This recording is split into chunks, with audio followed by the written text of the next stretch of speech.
अस्सलाम वालेकुम नाज़रीन, मैं हूं आपकी मेज़बान मोना खान आपके शो रियल पाकिस्तानी के साथ। और आज के माय रियल पाकिस्तानी एक ऐसी पर्सनालिटी हैं, अगर मैं कहूं कि सही मायनों में हमारी यूथ की नुमाइंदगी करते हैं तो ये गलत नहीं होगा। अगर वो जब अपनी हायर स्टडीज़ के लिए यूके गए तो वहाँ के एम्बेसडर थे, यहाँ पर आए तो यहाँ पे अगर मैं आपको बताती चलूँ पाकिस्तान के तो एम्बेसडर हैं ही हैं, लेकिन इतनी छोटी उम्र में उनको क्रेडिट जाता है कि he is now honorary council general of Ethiopia, क्योंकि ये वो ट्रस्ट होता है, ये वो चीज़ होती है कि जो दूसरी कंट्री जो है अपने किसी और कंट्री के जो एम्बेसडर हों या उनके रहने वाले हों उन पर ट्रस्ट करके उसको ये जो है जिम्मेदारी आयद की जाए। तो ये हमारे लिए बड़े ऑनर की बात है कि हमारी यूथ में ऐसे भी बच्चे हैं, ऐसे भी नौजवान हैं जो इस तरह का काम कर रहे हैं, जो ना सिर्फ नेशनल बल्कि इंटरनेशनल फोरम पे भी पाकिस्तान की नुमाइंदगी कर रहे हैं। और नो डाउट हम सबको ही अपनी यूथ से एक्सपेक्टेशंस हैं। तो आज हमारे लिए बड़ी बात है कि ऐसे ही हमारे पास एक रियल पाकिस्तानी ट्रू एम्बेसडर जो है इब्राहिम खालिद तवाब हमारे साथ मौजूद हैं। अस्सलाम वालेकुम इब्राहिम, कैसे हैं आप? वेलकम सलाम जी, thank you very much Mona for having me on the show.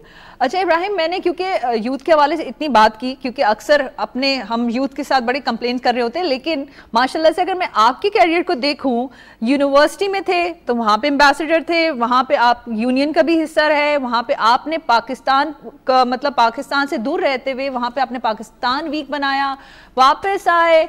अच्छा ये होता है कि वापस, पहले बात तो किसी इतनी सारी चीज़ें वापस आने का हमारे यहाँ ये होता है कि नहीं अपॉर्चुनिटी ज़्यादा, मुझे वापस ही नहीं जाना। एक इंसान की तरबियत एक ब्रॉटअप होता है, तो हमेशा से एक सोच थी कि इसी मुल्क में पैदा हुए हैं और इसी मुल्क में मरना है और इस मुल्क के लिए कुछ करना है। तो अल्हम्दुलिल्लाह मैं बाहर गया, यूनिवर्सिटी ऑफ मैनचेस्टर से मैंने अपना अंडर ग्रेजुएट किया। तो वो जो वहाँ पे भी जितना टाइम था वो एज अ पाकिस्तानी गुजारा, क्योंकि आपकी शनाख्त, आपकी जो पहचान है वो पाकिस्तान से है। बिल्कुल ऐसा ही। तो वहाँ भी हमने बड़ी कोशिश की कि हम पाकिस्तान का नाम, पाकिस्तान की इमेज बेहतर कर सकें। अल्हम्दुलिल्लाह अल्लाह का शुक्र है, इस मामले में हमने बहुत बड़े सारे काम किए। एक हमने पूरा वीक कराया पाकिस्तान वीक के नाम से, एज अ स्टूडेंट की मैं बात कर रहा हूँ, आज से कोई 10 साल पुरानी बात आपको कह रहा हूँ, जब हालात इतने अच्छे नहीं थे पाकिस्तान के, इमेज ख़राब था। उसको इम्प्रूव करने के लिए हमने बेसिकली, हमारा जो आइडिया था वो था फंड रेजिंग फॉर एजुकेशन, क्योंकि मैं समझता हूँ कि एक एजुकेशन एक ऐसी चीज़ है जो आप एक दफ़ा एक इंसान को दे दें तो वापस उससे कोई नहीं ले सकता। तो हमारा मेन फोकस है एजुकेशन पे। उस पर हमने TCF के साथ मिलके काफ़ी बड़ी फंड रेजिंग की, डिफरेंट प्रोग्राम्स कराए, जिसका मेन मकसद था education and awareness and a positive message for Pakistan. अच्छा माशाल्लाह से आप खुद डायरेक्टर, इतनी छोटी सी उम्र में डायरेक्टर भी अपनी कंपनी के ग्रुप ऑफ कंपनी जो है तवाब ग्रुप ऑफ कंपनीज हैं उसके भी माशाल्लाह डायरेक्टर हैं। तो I just want to know कि यू फील लाइक कि जिम्मेदारियां बढ़ती गई हैं। फिर मैंने आपको कहा कि आप एक और इथोपिया को भी रिप्रेजेंट करते हैं इधर, तो मतलब आई मीन मुश्किल नहीं हो जाता? क्योंकि आम तौर पे हम ये भी देखते हैं कि इंसान को जब टाइम मिलता है तो कहते हैं कि चलो हमें ये करना है, अपने लिए कुछ करना है। लेकिन आपकी, मैं अगर अचीवमेंट्स पे, आपकी मैं ज़िंदगी पे, आपके कैरियर पे नज़र डालती हूँ तो उसमें ये दिखाई देता है कि नहीं, मुझे सबके लिए करना है। मैं यहाँ बड़ा ज़रूरी है मेंशन करूँ कि मेरी इंस्पिरेशन कौन है। मेरे वालिद साहब, he is been a true inspiration for me. बचपन से लेके आज तक मैंने देखा है कि इंसान को सिर्फ अपने बारे में नहीं सोचना चाहिए। तो we have been brought up that way कि वालिद साहब ने हमेशा कहा कि जहाँ किसी की मदद कर सको, अपने से बढ़ के किसी के लिए कुछ करो। तो that was the idea all along. अल्हम्दुलिल्लाह अल्लाह ताला जो है वो मैनेज करा देता है चीज़ें। It is tough, no doubt, आसान कुछ भी नहीं है। जब ऑफिस से घर आओ तो दिल चाहता है कि रेस्ट करो, अपने बच्चों के साथ टाइम स्पेंड करो, उसमें अपनी कंफर्ट जोन से बाहर निकलना इज़ नॉट ईजी। लेकिन अल्लाह का शुक्र है, अल्हम्दुलिल्लाह, अल्लाह इज़ ग्रेटफुल कि अल्लाह ताला ने ये रास्ता दिखाया जिस डायरेक्शन पे हम चलते गए, और अल्हम्दुलिल्लाह भी आपके सामने। अच्छा, आपने कहा इंस्पिरेशन की बात की, तो मैं नाज़रीन आपसे कहूँ कि ये अगर यूथ की नुमाइंदगी करते हैं, ये हमारे देखने वालों के लिए, उन नौजवानों के लिए एक इंस्पिरेशन के तौर पे, एक मोटिवेशन के तौर पे आप उस तरह से देखें तो ये भी एक बड़ी बात है कि देखिए इस तरह की भी हमारे नौजवान कहाँ कहाँ काम कर रहे हैं। जब यही नौजवान जब काम करेंगे, पाकिस्तान की नुमाइंदगी करेंगे, नो डाउट हमारा मुल्क, ये पाकिस्तान ज़रूर तरक्की करेगा। तो मुझे ये बताएं कि माशाल्लाह से एक ज़बरदस्त ज़िंदगी गुजार रहे थे बाहर सारी चीज़ों में रहते हुए। आमतौर पे मैं यही जिक्र कर रही थी कि जब लोग बाहर जाते हैं, बाहर एक माहौल होता है, चीज़ें होती हैं, फिर अपने मुल्क से आप शिकायतें करना शुरू हो जाते हैं। भाई यहाँ पे चलें ठीक है, सारी चीज़ें हैं, मेरे घर लाइट नहीं जाती, लेकिन मैं बाहर जाऊँगा, डिफरेंट ह्यूमन बिहेवियर्स हमें देखना पड़ते हैं, फिर मसले मसाइल होते हैं। तो वो चीज़ें था आपके जहन में कि अच्छा मुझे अगर वापस भी जा रहा हूँ तो फाइन, मतलब ये मुझे इन चैलेंजेस का सामना करना पड़ा है, मुझे इसी का एक हिस्सा बनना है, और इसके हिस्से बनने के साथ साथ अब हम ये भी देखते हैं कि माशाल्लाह से जो बिजनेस की तरफ मैं अब आना चाहूँगी कि आप खुद बिजनेस भी करते हैं और आपका फोकस जो है वो ट्रेड की तरफ, और क्योंकि हमारी जो इकोनॉमी है ऑब्वियसली बात है हमारे ट्रेड पे भी बड़ा असरअंदाज होती है, और इसको तो बेहतर तरीके से आप भी हमें बता सकते हैं। तो वो उस तरफ आपका फिर किस तरफ हुआ कि मुझे बिजनेस भी करना है, मुझे अपनी जो मुल्क के हालात हैं उसमें एक रोल प्ले करना है? बहुत अच्छा सवाल किया आपने। देखिए, मैं ये आपके थ्रू सब नौजवानों को ये पैगाम भी देना चाहूँगा कि इस मुल्क से जितना कुछ हमें मिला है उतना कुछ हमें इस मुल्क को वापस भी देना है। तो अगर मैं यहाँ से बाहर गया तो मेरी जिम्मेदारी है कि जो कुछ मैंने सीखा मैं वो वापस ला के इस मुल्क को दूँ। तो यही एक बड़ा प्राइम मोटिव था, एक आइडिया था। बात आपने सही कही कि बाहर रहते हुए चीज़ें यहाँ की बहुत बुरी लगती हैं। हम कहते हैं यार सड़कें टूटी हुई हैं, लाइट चली जाती है, छोटे छोटे मसले मसाइल हैं, मगर इसके साथ साथ जो अपॉर्चुनिटीज़, जो जॉब क्रिएशन, जो बेहतरी आप इस मुल्क के लिए कर सकते हैं, और even it self personal level पे जो कुछ आप इस मुल्क में अचीव कर सकते हैं वो बाहर अचीव करना बहुत मुश्किल है। आप इस मुल्क में as a first class citizen रहते हैं। मुल्क में आप, दुनिया में आप कहीं भी चले जाएं, you will always be treated as a second class और अ थर्ड क्लास सिटीजन। क्या बात की है। अच्छा Ibrahim, we just want to know कि अभी किन आप प्रोजेक्ट्स पे ज़्यादा फोकस्ड हैं, काम कर रहे हैं, और जिस पे आप अभी बात का कि जॉब अपॉर्चुनिटी है, जाहिर सी बात है ऐसे प्लेटफॉर्म्स आप लोग देंगे हमारे नौजवानों को, यूथ को, वो तभी तो उनको वो ट्रस्ट जो है, आप वो ट्रस्ट देंगे तो वो आप पे करेंगे और इस मुल्क के लिए काम करेंगे। बहुत अच्छी बात की आपने। मैं थोड़ा सा हमारे बिज़नेस के बारे में आपको बताता चलूँ। We are into paper manufacturing. हम रिसाइकल पेपर बनाते हैं, हम स्टील बिजनेस में हैं। लेटली हमने एग्रीकल्चर की तरफ अपना थोड़ा सा पर्सपेक्टिव अभी आए हैं, फोकस किया है। इसके अलावा कुछ हमारे स्टार्टअप्स हैं, जैसे आपने कहा, मैं आई एम अ वेरी की मोटिवेटर के नए स्टार्टअप्स आने चाहिए, आइडियाज़ आने चाहिए लोगों को, और स्पेशली आईटी की तरफ हमारा बहुत बड़ा फोकस होना चाहिए। ह्यूमन रिसोर्स एक ऐसी चीज़ है जो हमारे पास अबंडेंस में है। हमारे पास पाकिस्तान में इतने नौजवान हैं जिनको अगर आप कुछ भी नहीं करें, थोड़ा सा स्किल ट्रेनिंग की तरफ ले आएँ, तो वो जो आपका जितना फॉरेन एक्सचेंज का प्रॉब्लम है वो आपके ये यूथ जो है वो फ्रीलांसिंग करके पूरा कर देंगे। हमारी यूथ जो है, ये मैं मुना ट्रस्ट मी ऑन दिस, कि अगर हमारी यूथ को हम सही डायरेक्शन दे दें, हम सही रास्ता दिखा दें। देखिए, ये काम हमारा है एज अ पाकिस्तानी। जिन लोगों को अल्लाह ताला ने शऊर दिया हुआ है, जिन लोगों को डायरेक्शंस हैं, वो हमारी यूथ को डायरेक्शन दिखाए, स्किल ट्रेनिंग प्रोवाइड करे। सो मच सो कि मैं तो ये बात समझता हूँ कि अगर हर पाकिस्तानी इस चीज़ को जिम्मेदारी समझ ले कि हमारी जिम्मेदारी सिर्फ अपना घर चलाना नहीं है, हमारी जिम्मेदारी पाकिस्तान है और हमारी जिम्मेदारी आने वाली यूथ है। जिसको मैं ये नहीं कहता कि हम, बहुत सारी चीज़ें हैं जिसको हम कहते हैं कि ये गवर्नमेंट की जिम्मेदारी है, but this is a very easy way out. हमें खुद जिम्मेदारी लेनी पड़ेगी एज अ पाकिस्तानी कि हम छोटी छोटी कॉन्ट्रीब्यूशन करें। मिसाल के तौर पे कि एक ट्रेनिंग प्रोग्राम, हर बंदा जो जिसकी जो फील्ड है वो उसमें अवेयरनेस प्रोग्राम्स क्रिएट करे, अपॉर्चुनिटीज़ क्रिएट करे। ई कॉमर्स बहुत आसान हो गया है। फ्रीलांसिंग इस वक्त इतनी आसान चीज़ है कि अगर आप किसी को एक 4 दिन का ग्राफिक डिज़ाइनिंग का कोर्स कर लें तो $400-500 महीने का वो कमा सकता है। अब आप ये बात समझ सकती हैं, I am not talking about an adult who is 30 और 40 ईयर्स ओल्ड। ये एक 15-16 साल का बच्चा ये कोर्स करके $400-500 कमा सकता है। तो आप अंदाज़ा लगाएं कि जिस तरह की हमारी पॉपुलेशन है, our majority of our population is youth. Oh, for 65%. 65%. And अगर आप यूथ को चैनलाइज कर दें, यूथ को डायरेक्शन सही दे दें, तो वो यूथ आपके सारे प्रॉब्लम्स खत्म कर देगा।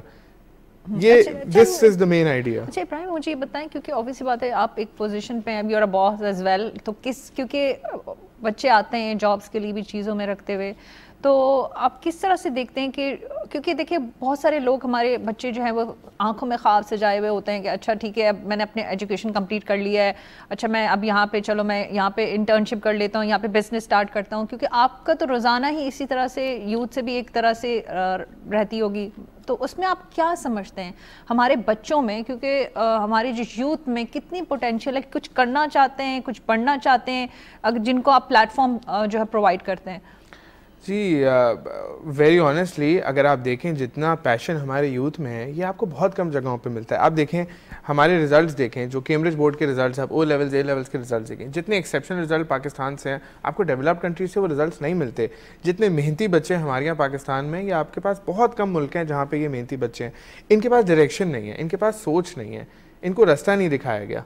अगर इनको सही रास्ता दिखाया जाए तो बिलीव मी, इनके अंदर वो पोटेंशियल है जो आप और मैं तसव्वुर भी नहीं कर सकते आज। क्योंकि प्रॉब्लम यह है कि अपॉर्चुनिटीज़ की जहाँ बात आती है, अब आपने कहा जॉब लिमिटेशंस हैं हमारे यहाँ। जाहिर सी बात है कि पहले तो हम जब जॉब ढूंढने जाते हैं हमारे यहाँ लोगों को बड़ा प्रॉब्लम आता है कि वो कहते हैं कि हमें ना मेजॉरिटी ऑफ द जॉब्स के लिए हमें चाहिए एक्सपीरियंस। अब आज हम बात करें तो वो कहते हैं कि यार एक्सपीरियंस लेने हम कहाँ जाएँ। अब अगर एक बच्चे ने, एक ग्रेजुएट बच्चा है, वो आज इंटर्नशिप करने जाता है तो उसको मिलती है 25-30 हज़ार रुपये। अब ऑब्वियसली उसने अपनी ज़िंदगी का एक मेजर टाइम पीरियड पढ़ाई में गुजारा है, तो वो कहता है कि यार 25-30 हज़ार रुपये के लिए मैं ये काम करूँगा। हमें उन बच्चों को सही डायरेक्शंस देनी है, उनको सही अपॉर्चुनिटीज़ दिखानी है कि यार कहाँ कहाँ क्या क्या काम किए जा सकते हैं। आप उनको थोड़ी सी स्किल ट्रेनिंग पे लेके जाएं। एक तो एजुकेशन है, एक डिग्री है, और एक स्किल ट्रेनिंग है। दोनों चीज़ें हैंड इन हैंड चलती हैं। कि आप ये समझें जैसे स्टार्टअप कल्चर है हमारे यहाँ, बहुत अच्छा है, वेरी वेल प्रमोटेड। अब उसको, उस एंटरप्रेन्योरशिप को आगे लेकर आना, आप अगर आज से 20 साल 25 साल पहले चली जाएं तो हमारे यहाँ लोगों को कोई कॉन्सेप्ट नहीं था। अच्छा, बातें ऐसे कर रहे हैं आप, यकीन माने यू आर क्वाइट यंग, और बातें तो ऐसे मैच्योर होते हैं ना कि जैसे 20-25 साल पहले चले जाए। तो मेरे ख्याल से खुद भी आप पता नहीं बहुत छोटे होंगे। तो मुझे आप ये बताएं, आप बातें किए जा रहे हैं, मैं आपको देख रही हूँ, मैंने कहा ये बताएं क्योंकि आप डिफरेंट, आप देखते हैं हमारी जो बिजनेस कम्युनिटी हो गई, हमारी FPCCI हो गई, क्योंकि वहाँ पे भी आप कमेटी, डिफरेंट कमेटीज़ में आप जो है इन्वॉल्व रहे हैं, आपकी कमिटमेंट्स रही हैं, तो वहाँ पे क्योंकि वहाँ पे इतने सीनियर होते हैं और डिसीजन मेकर होते हैं और वो इतने बड़े बिजनेस कर रहे होते हैं, जाहिर सी बात है इतनी बड़ी इन्वेस्टमेंट होती है, और फिर आप भी अपने सजेशन देते हैं ये कर लें वो कर लें, तो वो तो यूथ देखते होंगे। अच्छा किस तरह से, वो मुझे बताएं, वो आपके मशवरों को, आपके एडवाइसेस को किस तरह से लेते हैं? आपने सही कहा, बिल्कुल। काफ़ी ज़्यादा ये वाला एक पॉइंट आता है कि एक एज गैप आता है, लेकिन उनको इज़्ज़त, उनका एहतराम करना वो प्रायोरिटी है कि अपना ओपिनियन भी दिया जाए मगर इज़्ज़त के साथ। तो जैसे मैं अभी आपसे जिक्र कर रहा था कि तरबियत की बात, तो हमेशा से ये सिखाया गया है कि बेटा अपने फ़ैसले खुद लो। तो हमेशा एडवाइस सबसे लो मगर एंड का फैसला खुद करो। इसके लिए फिर ज़रूरी तो इब्राहिम यही है कि जो बड़े हैं वो छोटों को वो ट्रस्ट करें और वो स्पेस दें। तो आप, क्योंकि ऑब्वियसली बात है, जो हमारे एल्डर्स हैं वो आप पे ट्रस्ट करेंगे, आपको डिसीजन का मौका फराहम करेंगे। अब उसमें यही होता है कि बच्चा या जो भी जवान काम करें, एक दफ़ा गलत होगा, दूसरी दफ़ा लेकिन वो अपनी ही गलतियों से सीखेगा। जो बात आप जो कहना चाह रहे हैं, अगर जो मैं बात मैं, जी बिल्कुल इसी तरह से, क्योंकि आपके माशाल्लाह से अपने फादर का भी नाम लिया है, क्योंकि उन्होंने वो चीज़ आप में वो देखी होगी, सलाहियत। और अब मैं तो वही कह रही हूँ कि आपका सिलसिला ही यूनिवर्सिटी से फिर वापस आने के बाद एक से दूसरी, फिर अभी क्योंकि मैं उसी तरफ ही ऑनररी काउंसिल जनरल की भी बात कर रही हूँ, because you are the youngest one. ये भी एक बहुत बड़ी अचीवमेंट, क्रेडिट जाता है पाकिस्तानी को, क्योंकि कोई भी कंट्री अपनी नुमाइंदगी, अपनी ये जिम्मेदारी तब तक नहीं देती जब तक आपको उसके काबिल ना समझें, उसको आप सही से नुमाइंदगी ना कर सके। तो ये भी तो एक बड़ी अचीवमेंट है, ना सिर्फ आपके पेरेंट्स ने, दीगर ने, बल्कि इथोपिया जैसी कंट्री ने भी आप पे ट्रस्ट किया। तो क्या कहना चाहेंगे इस बारे में? अल्हम्दुलिल्लाह जी, आई एम वेरी ग्रेटफुल, और मैं बड़ा फोकस्ड हूँ इस चीज़ के बारे में कि this is the time to give back. हर आदमी अपने कारोबार के बारे में तो फोकस करता ही करता है, मगर बहुत इंपॉर्टेंट है कि अल्लाह ताला ने मुझे ये मौका दिया है कि मैं अपने मुल्क के लिए भी कुछ कर सकूँ। इथोपिया के बारे में मैं थोड़ी सी आपको बताना चाहूँगा कि इथोपिया की जो पॉपुलेशन है, it is the second largest in Africa. 80% of their consumption जो वो है वो इंपोर्ट करते हैं। तो आप ये समझें कि कितनी बड़ी मार्केट है वो, जो जिस पे पाकिस्तान इस वक्त तकरीबन नॉन एग्जिस्टेंट है। हमारा जो पाकिस्तान इथोपिया का आज की डेट में ट्रेड है, it is about $7 to 8 million. और इथोपिया की, जैसे मैं अभी आपको बता रहा था कि स्टारबक्स की अगर आपने कॉफ़ी पी हो तो वो भी इथोपियन कॉफ़ी होती है। इसके अलावा इथोपियन टी, इथोपियन पल्सेस, ये सारी वो आइटम्स हैं जो कि पाकिस्तान में आती हैं बट डायरेक्टली नहीं आती इथोपिया से। और सिमिलरली पाकिस्तानी फार्मास्यूटिकल प्रोडक्ट्स को आप ले लें तो इथोपिया में 80-90% फार्मास्यूटिकल प्रोडक्ट्स इंपोर्ट की जाती हैं, वो दवाइयाँ खुद नहीं बनाते। पाकिस्तान में बहुत बड़ा पोटेंशियल है ये वाला कि हमारी अल्हम्दुलिल्लाह फार्मास्यूटिकल इंडस्ट्री जो है वो मैच्योर, काफ़ी अच्छी मैच्योर्ड है। तो यहाँ से बहुत बड़ी एक्सपोर्ट जो है वो इथोपिया की जा सकती है, और मेरा यही टारगेट है और अल्लाह से यही उम्मीद है कि इस ट्रेड को बेहतर बनाने में मैं एक अच्छा रोल प्ले कर सकूं। इसी हवाले से हमारा प्लान है कि इंशाल्लाह जनवरी 16 से 20 तक हम पहला डेलीगेशन लेके जा रहे हैं पाकिस्तान से इथोपिया, जिसको हम एक एक्सप्लोरी या डिस्कवरी डेलीगेशन आप कह लें, जिसमें डिफरेंट सेक्टर से ट्रेड के, इंडस्ट्री के लोग होंगे जो वहाँ जाएंगे, एक्सप्लोर करेंगे क्या क्या, किसके हवाले से क्या क्या अपॉर्चुनिटीज़ हैं। जैसे हमारी अभी रिसेंटली मीटिंग हुई आरिफ हबीब ग्रुप के साथ, जहांगीर सिद्दीकी साहब के साथ हिमसेल्फ हमारी मीटिंग हुई। इसके अलावा हमारी राइस वाले कुछ एक्सपोर्टर्स हैं, उनसे मुलाकात हुई। टी एसोसिएशन से हमारी मुलाकात हुई। You will not believe me कि लोग इतने ज़्यादा इंटरेस्टेड हैं हमारे यहाँ कि उनको नई मार्केट्स मिलें, नई ये जो अफ्रीका है इट इज़ द फ्यूचर। आज आप देखें, अगर आप वेस्टर्न ममालिक की बात करें तो यूरोप है, यूएस है, इस वक्त एक रिसेशन चल रहा है पूरी दुनिया में। ये जो इकोनॉमीज़ होती हैं, अफ्रीकन इकोनॉमीज़, जो छोटी इकोनॉमीज़ होती हैं comparatively, they are not hit by recession as much as developed economies. यहाँ पे पाकिस्तान के लिए एक बहुत बड़ी अपॉर्चुनिटी निकल आती है, क्योंकि इस वक्त इंडिया डोमिनेट कर रहा है इस मार्केट को, या आप कह लें यूएई डोमिनेट कर रहा है इस मार्केट को, जो कि पाकिस्तान के पास एक्सेस ही नहीं है। हमने कुछ चाय वालों से पूछा कि आप डायरेक्ट इथोपिया से क्यों नहीं लेते, तो उन्होंने कहा हमारे पास एक्सेस ही नहीं है, हम किससे बात करें। तो आप ये देखें कि इथोपियन एम्बेसी भी अभी खुली है 4-5 महीने पहले, और अब मैं उनका ऑनरी कॉन्सल जनरल हूँ कराची में, और मेरी पूरी उम्मीद है मुझे, और मैं सबको ये पैगाम भी देता हूँ आपके शो से भी कि वो हमारे साथ चलें। बहुत बहुत बड़ी पोटेंशियल है, उसको एक्सप्लोर करें, ना कि सिर्फ इसमें उनका अपना फ़ायदा है बल्कि हमारे मुल्क का भी फ़ायदा है। अच्छा, ये भी बड़ी बात है कि ये पहला डेलीगेशन जा रहा होगा, जो आपने कहा कि जो है आप डिफरेंट फील्ड से, जो बिजनेस कम्युनिटी में से आप नुमाइंदगी करते हुए वो लेके जा रहे हैं। तो क्योंकि ऑब्वियस से बात है, ये एक विजिट नहीं होगा, फिर आगे बड़े रास्ते खुल जाएंगे ना, बिजनेस के हवाले से, अपॉर्चुनिटी के हवाले से। और जिस तरह से आपने कहा कि आपकी वो जो टी एसोसिएशन से एक मीटिंग रही थी, उसमें भी उन्होंने कहा कि भाई हमारे पास तो कोई है ही नहीं कि हमारा एक्सेस हो कि हम जा सकें। तो इट्स सॉर्ट ऑफ आप जो है एक ब्रिजिंग का काम कर रहे हैं कि ब्रिज इंसान जब बना देता है, कनेक्टिविटी हो जाती है, तो चीज़ें आसान हो जाती हैं। इस बारे में आप क्या कहना चाहेंगे कि फिर आगे हम मज़ीद क्या बेहतरी अपनी बिजनेस कम्युनिटी के लिए, पाकिस्तान के लिए ओवरऑल, क्योंकि इकोनॉमी की जब बात आती है देखते हैं आप। बिल्कुल सही कहा आपने। बेसिकली होता यह है कि कोई भी बिज़नेस करने के लिए एक ट्रस्ट बहुत ज़रूरी है, कि आप जिससे भी बिज़नेस कर रहे हैं आप उसको जानते हो, आप उसे ट्रस्ट करते हो, आपके उसके जो कनेक्शंस हैं वो इतने मजबूत हों। हमारे यहाँ इस वक्त 2 प्रॉब्लम्स मेनली हैं। पहला प्रॉब्लम यह है कि बैंकिंग चैनल्स नहीं है, कि जब आप बात करें तो हम इस पर भी बड़ा काम कर रहे हैं। इंशाल्लाह वेरी सून हम आपको ये गुड न्यूज़ देंगे कि पाकिस्तानी बैंक अपनी एक ब्रांच खोलेगा इथोपिया में। अरे वेरी नाइस। तो इसके साथ इससे जो है ये बहुत बड़ा फैक्टर होगा, जिससे हमारा बायलैटरल ट्रेड जो है वो बहुत तेज़ी से स्पीड अप हो जाएगा। रिसेंटली कोई 4 महीने पहले इथोपिया ने अपने फाइनेंशियल इंस्टीट्यूशंस को खोला है इंटरनेशनल बैंक्स के लिए। तो उसमें हमारी कोशिश है कि Pakistani bank should be one of the first banks जो वहाँ जाए। इसके साथ साथ मैं आपको बताता चलूँ कि जब ये मैंने आपको बताया कि एक ट्रस्ट रिलेशनशिप डेवलप हो जाती है, तो हमारा जो सिर्फ मकसद है वो ये है कि एक वहाँ से सेलर को, यहाँ से बायर को, या यहाँ से बायर और वहाँ से सेलर को आपस में कनेक्ट कराना। जब एक दफ़ा वो कनेक्ट हो जाएंगे तो बिज़नेस का प्राइम मोटिव होता है प्रॉफिट, जहाँ पे दोनों को नज़र आएगा, और जो कि हमें आज यहाँ से बैठ के नज़र आ रहा है कि एक चीज़ हम 15% 20% महंगी इंपोर्ट कर रहे हैं किसी एजेंट के थ्रू, या वो एजेंट सिंगापुर में बैठा हुआ है या वो एजेंट दुबई में बैठा हुआ है। तो जो मेरा मकसद है इस वक्त, जो प्राइम मोटिव है वो है उस एजेंट को ख़त्म करके हमें यहाँ से डायरेक्ट कनेक्शन करना। आज आप जब मैंने आपसे बात की 7 से 8 मिलियन एक्सपोर्ट है US डॉलर्स की, उसकी वजह यही है कि डायरेक्ट ट्रेड नहीं है, वो वाया सिंगापुर या वाया दुबई हो रहा है। शिपमेंट डायरेक्ट होती है। इथोपिया में बताता चलूँ इज अ लैंडलॉक कंट्री, तो उनके पास अपना पोर्ट नहीं है, तो जबूती पोर्ट यूज़ होता है नॉर्मली इथोपिया इंपोर्ट और एक्सपोर्ट के लिए।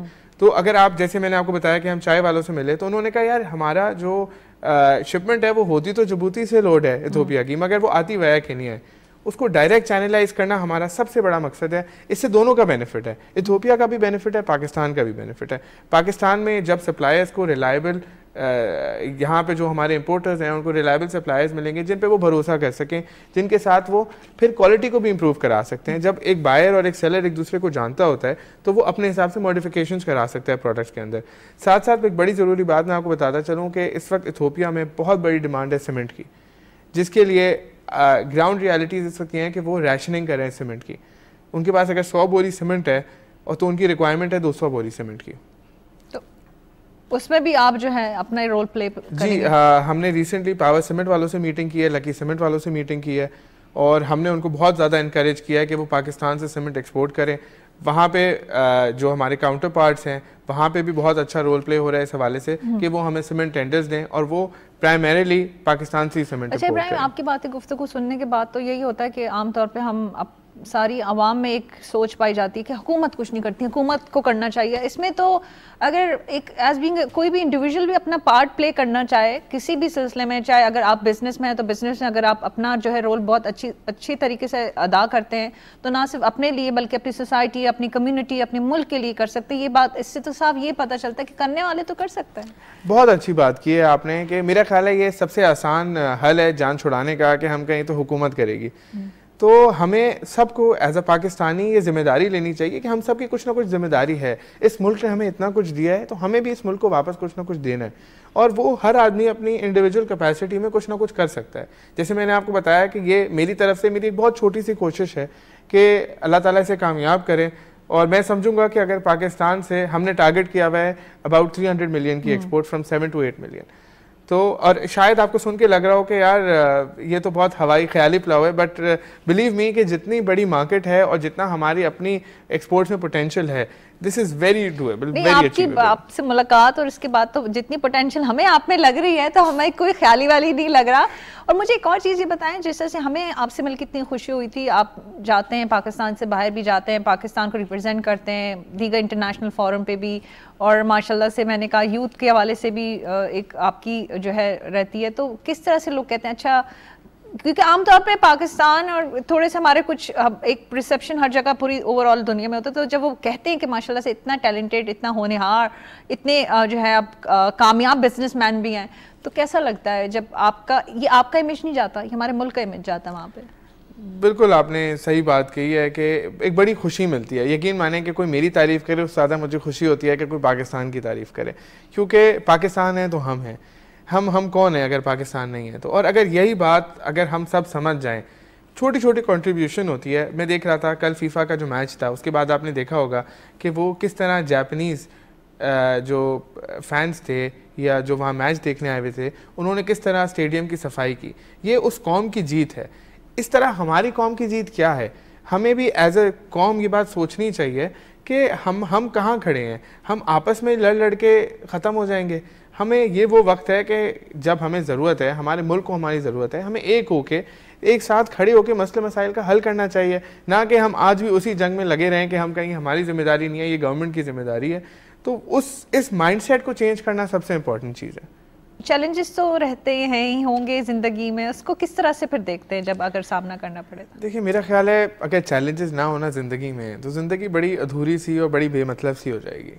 तो चैलेंजेस एक मोटिवेशन की तरह लेना चाहिए इंसान को ज़िंदगी में, कि हर एक चैलेंज है वो आपको एक स्टेप फॉरवर्ड दिखाता है। अगर ज़िंदगी में कोई चैलेंज ना हो तो ज़िंदगी बिल्कुल बेमकसद बेबुनियाद रहेगी, कि ज़िंदगी एक रिदम में चल रही है, आप सुबह उठें उसी तरह दिन गुजर रहा है, तो ज़िंदगी का मज़ा ख़त्म हो जाएगा। बात है। अच्छा इब्राहिम, हम चाहेंगे हमारे देखने वालों के लिए, हमारे व्यूअर्स के लिए, स्पेशली यूथ के लिए कोई मैसेज देना चाहें आप? जी, मैं सब यूथ से एक रिक्वेस्ट करूँगा कि प्लीज़ एज अ पाकिस्तानी होकर सोचें और हमारी IT सेक्टर पे फोकस करें। ये एक बहुत इंपॉर्टेंट सेक्टर है जिससे ना कि सिर्फ आपका अपना भला होगा बल्कि इस मुल्क का भला भी होगा। बहुत शुक्रिया Ibrahim, wish you good luck. इसी तरह से काम करें, इसी तरह से आपको कामयाबियाँ मिलें, ना सिर्फ आपकी फैमिली के लिए, पूरे पाकिस्तान के लिए कामयाबियाँ होंगी। बहुत शुक्रिया। थैंक यू जी। ये थे हमारे रियल पाकिस्तानी इब्राहिम, जो है उन्होंने बड़ी ज़बरदस्त गुफ्तगू की, और जिस तरह से वो जिक्र कर रहे थे, बात कर रहे थे, उसी तरह से उनके जो जज्बा है वो बड़ा आला था और बड़े फोकस थे वो क्या कर रहे हैं, किस तरह से उन्होंने ज़िंदगी में चीज़ें, उन्होंने अपना एजेंडा तय किया था, मुझे ये करना, मुझे ये करना। यही वो चीज़ है जो मुझे क्या हम सब बड़े खुश होते हैं कि देखें हमारे बच्चों में, हमारे नौजवानों में, हमारी यूथ में ये वो चीज़ है जो हमारे मुल्क को आगे लेके जाएगी। और यही बात है कि जिस तरह से 65% हमारी यूथ है, अगर ये कहीं ना कहीं अपने शोबे में, चाहे वो बिजनेस कम्युनिटी हो, चाहे वो डॉक्टर बन जाए, चाहे कुछ भी बन जाए, काम करें अपने मुल्क पाकिस्तान के लिए, यकीनन अपने मुल्क को बहुत आगे लेके जा सकते हैं। बहुत ही पाकिस्तान जो है तरक्की कर सकता है। इसी बात के साथ कि हमें अपने मुल्क के लिए काम करना है, इसे बहुत आगे लेके जाना है। मुझे मोना खान को इजाज़त दीजिएगा। पाकिस्तान जिंदाबाद।